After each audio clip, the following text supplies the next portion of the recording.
हाँ यार, मैं हूँ अग्रिम। और इस वीडियो में हम अपनी HTML एक्सरसाइजेज़ वाली सीरीज़ को थोड़ा आगे बढ़ाने वाले हैं। पिछली 2 वीडियो में हमने थोड़ी बहुत एक्सरसाइजेज़ करी हैं, तो इस वीडियो में हम HTML के और 2 टॉपिक्स की एक्सरसाइजेज़ देखेंगे। ठीक है? तो अब हम डायरेक्टली स्क्रीन पे जंप करते हैं और उस पे कंटिन्यू करते हैं। तो ठीक है यार, फिर शुरू करते हैं। जैसा मैंने अभी बताया, आज हम टेबल्स और लिस्ट्स की एक्सरसाइज करने वाले हैं। ठीक है? तो ये टेबल्स की मैंने एक्सरसाइज 1 खोल रखी है। अब इसको हम डायरेक्टली शुरू करते हैं। ठीक है? ओके। तो सबसे पहले इन्होंने बोला add a table row with 2 table headers. The 2 table headers should have the value name and age. ठीक है, तो ये तो एक्चुअली प्रेटी सिंपल है। ठीक है, तो टेबल रो हमारे को पता है, अगर हम ऐड करते हैं तो हम TR डालते हैं और उसके अंदर हर टेबल हेडर के लिए हमारे को एक TH टैग बनाना पड़ता है। ठीक है, ये हमने अपने टेबल्स वाली जो पूरी हमने वीडियो डेडिकेट करी है टेबल्स को कोर्स में, उसमें हमने ये पढ़ा है कि टेबल रो के लिए TR टैग होता है और टेबल हेडर के लिए TH टैग होता है। ठीक है, और फिर जो TH टैग के अंदर हम लिखते हैं वो उसकी वैल्यू हो जाती है। तो ये सिंपली हो गया TR के अंदर TH नेम, TH एज और फिर TR टैग हमने क्लोज कर दिया। तो इसको अगर मैं एंटर दबाऊंगा तो फिर ये करेक्ट आ गया। अब हम नेक्स्ट जा सकते हैं। ठीक है, अच्छा, अब ये कह रहा है अगर table caption that says names. ठीक है, तो अब ये अगेन वन ऑफ हमारा क्लासिक केसेस है जहाँ पे हमने इस टैग के बारे में नहीं पढ़ा है। इवन दो आंसर मेरे को पता है, मैं ऐसे ट्रीट करूँगा जैसे मेरे को आंसर नहीं पता। तो हमने इसके बारे में फॉर एग्जाम्पल नहीं पढ़ा है। तो अब हमें कैसे पता चलेगा कि टेबल कैप्शन कैसे ऐड करते हैं? सिंपल, हम अपनी गूगल सर्च की स्किल्स को यूज़ करेंगे। तो मैं इसमें सर्च करूँगा टेबल कैप्शन इन HTML और ये देखते हैं ये क्या बताते हैं। देखो, इसने बहुत सिंपली बता दिया, आप टेबल के अंदर ही कैप्शन टैग डाल सकते हो और उसके अंदर आप अपना डेटा दे सकते हो। तो यही हम सेम यहाँ पे ट्राई करते हैं। इन्होंने हमारे को डेटा के लिए नेम्स दे रखा है। तो अगर मैं इसमें कैप्शन के अंदर नेम्स लिखूँगा फिर कैप्शन टैग को क्लोज कर दूँगा। ठीक है, तो ये आइडियली मेरा आंसर होना चाहिए। और मैं अगर मैं एंटर दबाऊँगा मेरे को दिख रहा है मेरा आंसर करेक्ट आ रहा है। ठीक है, मैं फिर से नेक्स्ट चलता हूँ। तो अभी कह रहे हैं use CSS styles to make the tables 300 pixels wide. तो ये चीज़ यार हम रहने देते हैं क्योंकि हमने CSS अभी पढ़ी नहीं है। ठीक है, जैसे कि हमने लिंक्स में एक चीज़ छोड़ी थी CSS की वजह से, ये भी छोड़ देते हैं। जब हम CSS पढ़ेंगे हम CSS वाली चीज़ें तब कर सकते हैं, है ना। अभी के लिए हम इसको रहने देते हैं। अभी हम नेक्स्ट एक्सरसाइज पे आते हैं, एक्सरसाइज 4 पे। तो उसमें क्या कह रहे हैं यार, add a table row at the end of the table with 2 table cells. ठीक है, और the 2 table cells should have the value Eve Jackson and 94। देखो, टेबल रो पहली बार इसने डालने को कही है तो मतलब एक TR टैग तो आ ही रहा होगा, उसको हम क्लोज भी कर देते हैं। अब उसके बीच में इसने क्या हमारे को 2 टेबल नॉर्मल डेटा डालने के लिए कहा है, नॉर्मल सेल्स डालने के लिए कहा है, हेडर नहीं है।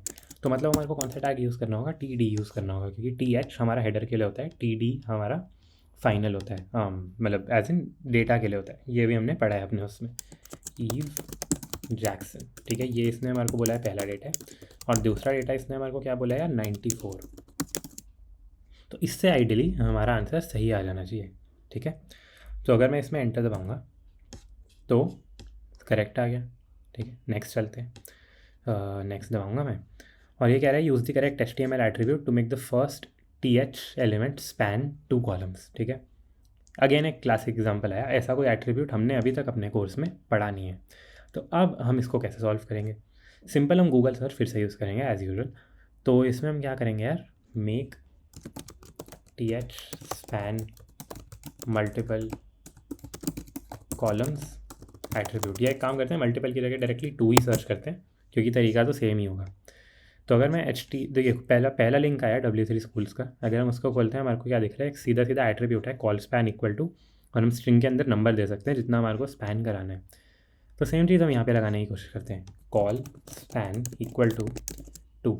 और अगर हमने सही सर्च करी और सही समझा है तो इसका आंसर सही आना चाहिए। मैं एंटर दबाऊँगा, करेक्ट आ रहा है। ठीक है, तो फिर से हम अपनी स्किल्स को थोड़ा अच्छे से यूज़ कर पा रहे हैं, है ना। किस चीज़ की स्किल्स को? गूगल सर्च की स्किल्स को। ठीक है, तो अब नेक्स्ट चलते हैं। अच्छा, नेक्स्ट में हमारा क्या है, use the correct HTML attribute to make the second TH element span 2 rows. ठीक है, यहाँ पे फ़र्क याद करो, पिछली एक्सरसाइज में हम स्पैन 2 कॉलम्स करा रहे थे, अब हम स्पैन 2 रोज करा रहे हैं, है ना। दोनों चीज़ों में फ़र्क है। तो जैसे ये कॉल स्पैन था, वैसे तो हम शायद हम गेस कर ही सकते हैं रो स्पैन होता होगा, बट स्टिल हम सर्च करके देखते हैं, स्पैन 2 रोज विद TH। ये देखो ये क्या कह रहे हैं, use the row span attribute. तो हम simply row span equal to 2 ऐसे लिख सकते हैं और उससे ये मल्टीपल रोज़ में स्पैन कर जाएगा। तो एक काम करते हैं, लिख के देखते हैं, रो स्पैन इक्वल टू 2 और मैं एंटर दबाता हूँ तो हमारे को दिख रहा है भाई क्या हो गया, करेक्ट हो गया। तो अब हम नेक्स्ट जा सकते हैं। तो इससे हमने बेसिकली टेबल्स की एक्सरसाइज कवर कर ली है ना। और अगर इसमें देखो, अगर कोई डाउट था अगर तो तुम्हारे को साथ साथ पढ़ पढ़ के याद आ रहा है, मतलब तुम्हारे को बस रिवाइज़ करने की ज़रूरत है, तो तुम या तो वीडियो पे जाके रिवाइज़ कर लो, या अगर कोई नोट्स वगैरह बनाए थे उनसे रिवाइज़ कर लो। अगर समझ नहीं आ रहा, फिर एक बार वीडियो को बहुत ध्यान से देखो जो हमने टेबल्स की वीडियो डाली है, क्योंकि उसमें ये सारी चीज़ें, एक दो चीज़ों के अलावा हमने ये सारी चीज़ें कवर करी हैं, है ना। तो बेसिक एट्रीब्यूट्स, चलो row span col span type के एट्रीब्यूट्स नहीं थे, पर वो तो तुम्हें समझ आ जाएंगे अगर तुम्हारे को TD और TH और TR टैग याद होगा, जो कि हमने वीडियो में पढ़ा है ना। अगर वहाँ पे समझ ना आए तो वहाँ पे डाउट पूछ लेना, और एक बार वो समझ आ जाए तो एक बार इस एक्सरसाइज को वापस से ट्राई करना, और अगर हो ही रही है अभी फिर तो कोई प्रॉब्लम ही नहीं है ना। ठीक है, तो अब यार लिस्ट की एक्सरसाइज 1 पे चलते हैं। लिस्ट की एक्सरसाइज 1 में हमारे पास पहला क्या आता है, add a list item with the text coffee inside the UL। अच्छा, UL हमारी क्या होती थी, अनऑर्डर्ड लिस्ट होती थी। ठीक है, तो अनऑर्डर्ड लिस्ट हमारे को गिवन है, उसके अंदर हम एक सिंपल सी लिस्ट आइटम ऐड करना चाहते हैं, और लिस्ट आइटम का अगर तुम्हें टैग याद हो क्या होता था, LI टैग होता था। ठीक है, तो मैं सिंपली एक LI टैग बना के उसमें एंटर दबा सकता हूँ और मेरा आंसर करेक्ट आ जाएगा। ठीक है, अब नेक्स्ट चलते हैं। अभी कह रहे हैं finish the HTML code to make an ordered list. तो बेसिकली इन्होंने हमारे को 3 लिस्ट आइटम दी हुई है और ये कह रहे हैं इसको एक ऑर्डर्ड लिस्ट के अंदर प्लेस करो। तो वो हम कैसे कर सकते हैं, ऑर्डर्ड लिस्ट का यार हमने टैग जो पढ़ा था, अगर तुम्हें याद हो ऑर्डर्ड लिस्ट का जो टैग होता था वो होता था OL टैग। तो अगर हम बेसिकली ऊपर एक OL टैग शुरू कर देंगे और नीचे एक OL टैग ख़त्म कर देंगे तो इससे मेरा आंसर करेक्ट आ जाना चाहिए, और मैं इस पर एंटर दबाता हूँ तो देखो मेरा आंसर करेक्ट आ गया। तो अब यार फिर हम नेक्स्ट जाके ट्राई करते हैं। नेक्स्ट में क्या है, use CSS to display squares instead of bullets. ठीक है, पहली बात तो जहाँ पे तुम्हारे को यूज़ CSS दिख रहा है उस क्वेश्चन को स्किप कर दो, क्योंकि आइडियली इस लिस्ट से ज़्यादा CSS का क्वेश्चन है, तो फिर ये पता नहीं इसमें दे भी क्यों रखा है। बट एनीवे अगर दे रखा है और हमने CSS नहीं पढ़ी है, हम इसको स्किप करके एक्सरसाइज 4 पे चलते हैं। अच्छा, use the correct HTML attribute to display letters instead of numbers. ठीक है, ये आया ट्रिकी क्वेश्चन, क्योंकि ये चीज़ हमने अपनी वीडियो में पढ़ी नहीं है। अब हम इसको कैसे करेंगे, अभी तक तो तुम समझ ही गए होगे हम ऐसे क्वेश्चंस को कैसे करते हैं, गूगल पे सर्च करके करते हैं। तो use the correct HTML attribute to display letters instead of numbers. Display, अच्छा, और यहाँ पे इन्होंने देखो टैग कौन सा दे रखा है, OL टैग।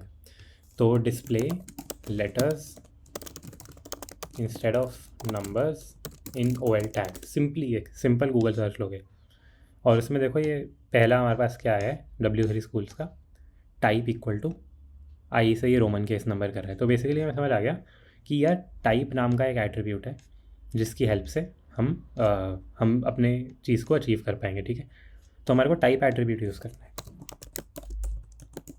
अब इस टाइप के अंदर हमारे को देना क्या है, इन्होंने हमारे को बोला क्या है, हमारे को लेटर्स यूज़ करने हैं और स्पेशली मेंशन किया है अपर केस लेटर्स यूज़ करने हैं। तो हम ये जो इन्होंने यहाँ पे ना नीचे स्क्रॉल करो, इन्होंने टेबल दे ही रखी है। ये कह रहे हैं अगर आप इसमें ये देते हो 1 देते हो तो डिफ़ॉल्ट न्यूमेरिकल नंबर्स यूज़ होते हैं, स्मॉल ए देते हो तो अल्फ़ाबेटिकल नंबर्स होते हैं लेकिन लोअर केस, कैपिटल ए देते हो तो अपर केस, स्मॉल आई देते हो तो Roman lower case, capital I देते हो तो रोमन अपर केस। ठीक है, तो इसलिए अब यहाँ पे हमारे को क्या देना है, हमारे को क्या देना है, अपर केस ABC, और अपर केस ABC के लिए क्या है, कैपिटल ए देना है। तो हम टाइप के अंदर एक कैपिटल ए दे के देखते हैं और मैं एंटर दबाऊंगा, तुम देखोगे आंसर करेक्ट आ जाएगा। ठीक है, तो ये हमने कैसे किया, हमने अपनी गूगल सर्च और W3 स्कूल्स की डॉक्यूमेंटेशन को पढ़ने की स्किल से किया। अब ये कह रहे हैं use the correct HTML attribute to display upper case in Roman numbers. ठीक है, सिमिलर ही है, तो इसमें भी हमारे को टाइप यूज़ करना है क्योंकि हम नंबर्स की जगह कुछ और यूज़ कर रहे हैं, अपर केस रोमन यूज़ कर रहे हैं। और अपर केस रोमन के लिए वैल्यू क्या चाहिए होती है, ये हम इस टेबल से देख लेते हैं कि अगर हम कैपिटल आई दे रहे हैं तो upper case Roman numbers use होंगे। तो इसलिए मैं कैपिटल आई यहाँ पे लिख दूंगा और मैं एंटर दबाऊंगा तो मेरा आंसर करेक्ट आ जाएगा। ठीक है, तो ये एक्सरसाइज 4 और एक्सरसाइज 5 इसके लिए हमारे को एक टाइप नाम का एट्रीब्यूट यूज़ करना पड़ा जो कि हमने गूगल सर्च से फाइंड आउट किया। ठीक है, ओके। अच्छा, अब यह है use the correct HTML elements to make a description for each term in the description list. ठीक है, अब इसमें ये डिस्क्रिप्शन लिस्ट हमने एक्चुअली पढ़ी हुई है ना। और डिस्क्रिप्शन लिस्ट में अगर तुम्हें याद हो DL के अंदर DT मेन हमारी टर्म होती थी और उसको डिस्क्राइब करने के लिए एक DD टैग होता था, डेटा डिस्क्रिप्शन, है ना। तो इन्होंने हमारे को बेसिकली सब कुछ दे रखा है, DD टैग्स बना रखे हैं और उसकी डिस्क्रिप्शन बना रखी है, और इन्होंने खाली ब्लैंक्स दिए, उसमें हमारे को DD टैग का ओपनिंग और क्लोजिंग टैग डालना था। तो अगर ये दबा के मैं एंटर दबाऊंगा तुम देखोगे इसमें भी आंसर करेक्ट आ जाएगा। और इससे हमने लिस्ट की भी फाइनल एक्सरसाइज कंप्लीट कर ली है। तो अब इस वीडियो में हमने टोटल क्या कर लिया, 5 एक्सरसाइज हमने टेबल की कर ली, 5 एक्सरसाइज हमने लिस्ट की कर ली, दोनों में हमारे को CSS की एक छोड़नी पड़ी थी। तो इसके बाद हमारा बेसिकली टेबल्स और लिस्ट की एक्सरसाइजेस का भी थोड़ा सा कंप्लीट हो गया है। अगेन अगर तुम्हें ये समझ नहीं आए तो मैंने लिस्ट के लिए भी अलग वीडियो बनाई है, मैंने टेबल्स के लिए भी अलग वीडियो बनाई है। तो उन दोनों वीडियोस को एक एक बार आप जाके देखो, थोड़ा सा समझो। अगर कोई डाउट आता है तो पहले वहीं पे क्लैरिफाई करो। जब वो वाले टॉपिक्स आपको सारे क्लियर हो जाएंगे तो एक बार आप इन एक्सरसाइजेस को फिर से ट्राई करना। आप खुद से भी ट्राई कर सकते हो और इस वीडियो को भी रीवॉच कर सकते हो, और बेसिकली तब आपको ये चीज़ समझ आ जानी चाहिए। ठीक है, अगर समझ नहीं आ रही तो एक बार कॉन्सेप्ट को रिवाइज करने वाली बात है, बस और कोई नहीं है। और अगर कॉन्सेप्ट समझ आ रहा है लेकिन उसके बावजूद कोई क्वेश्चन समझ नहीं आ रहा तो इस वीडियो पे डाउट पूछ लो, उसका भी आंसर आ जाएगा। ठीक है, तो ठीक है, फिर इसके बाद हम आगे और टाइप की चीज़ों को अपनी करेंगे एक्सरसाइज में कंटिन्यू। इस वीडियो में तो हमने इतना ही करना था, तो बाकी अब नेक्स्ट वीडियो में मिलते हैं। ठीक है, और वीडियो अच्छी लगी हो तो इसको लाइक, शेयर और सब्सक्राइब कर देना। ओके, तो अभी बाय। तो दोस्तों जल्दी से इस प्लेलिस्ट को सेव कर लो ताकि आपको HTML के सारे कॉन्सेप्ट्स क्लियर हो जाएं। और अगर आपको वीडियो अच्छी लगी तो लाइक, शेयर और सब्सक्राइब।